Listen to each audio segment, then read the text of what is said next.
The more that science has developed, the more kind of imagination you have to exercise in order to be able to even start to wrap your head around the kind of world that's being described by that science. You know, things like black holes and quarks and multiverses and quantum inseparability and all that kind of stuff, which seems to be, you know, fine, superstrings, which seems to be, you know, the bread and butter of modern science.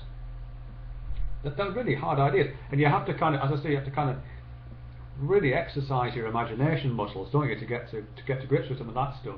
And some people I know don't.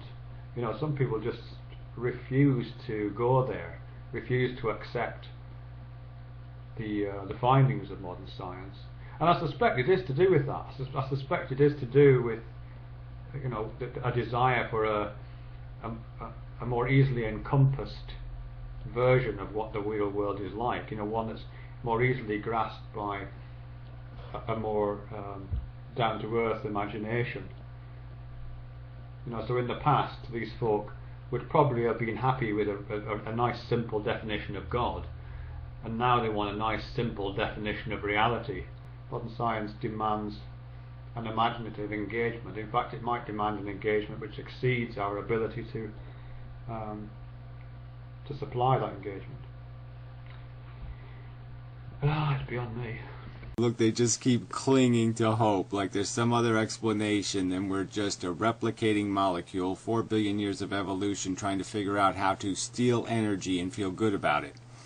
Steal energy and feel good about it from things not that much different than ourselves. And yeah, let's rationalize that. That'll be our project. Let's spend 4 billion years to come up with a rationalization to justify just torturing each other for no good reason, to say I win so we can die. Brilliant. Great idea. So I can be addicted to something stupid, jerk off on it, and say I win. Modern scientists are going, holy shit, it's all shit everywhere, so let's make up some bullshit to make this sound like it's not just shit. Because yeah, evolution is sure shit. The fact that the whole universe is going to freeze eventually, well, that's just kind of a shitty story. Where is the photon from the multiverse? Photons that can read our mind. Let's come up with some kind of crap. Yeah, we can sing to that. Multiverse. A good traditional song and dance for the lives. It works in a song. Let's come up with something. It's not that cold in the multiverse. The multiverse. The multiverse. Still worth the grand parade of the multiverse. The multiverse. Still worth it. The multiverse. The yes, we'll have a multiverse parade. The multiverse, the multiverse. Let's have a good parade. The multiverse, the multiverse, and a string theory parade. The multiverse, the multiverse. Photon magically disappearing and hopping about. The multiverse, the multiverse. Do do do do. Wank wank. Is that really the rational conclusion to draw, or is that the phantasmagorical, lazy, silly, human-aggrandizing, mystery-invoking explanation?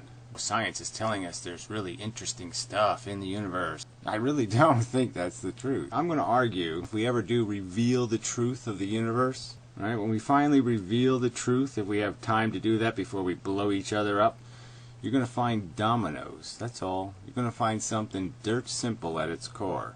It's a simple mechanical process, and it's just a lot of it, a whole lot of it. You just look at the table of elements, you look at the simple arrangements, you look at the simple mechanics, there's all these limitations on what they are and how they function, and they're rigid, and that rigidity is evidence of simplicity, and it's in there, it's built into the system. It's not a nuanced system. The smaller you get, the cruder it's going to get, the more obvious it's going to be what this is.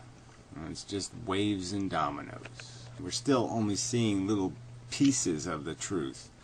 We're seeing them after we've, lens upon lens upon lens, and what we're seeing is an awful lot of artifacts in our own lensing problems of trying to see something with not perfect lenses. So it's almost like the first images of the galaxies and the nebulas and all the rest of that stuff weren't too good. We didn't know what the hell. It's just blob or gook or muck. Okay, until we got better instruments, and then we realized, oh, it's just more of the same old gas. And the truth is, we're just a fucking byproduct. So keep playing your game like there's something else going on, but there isn't.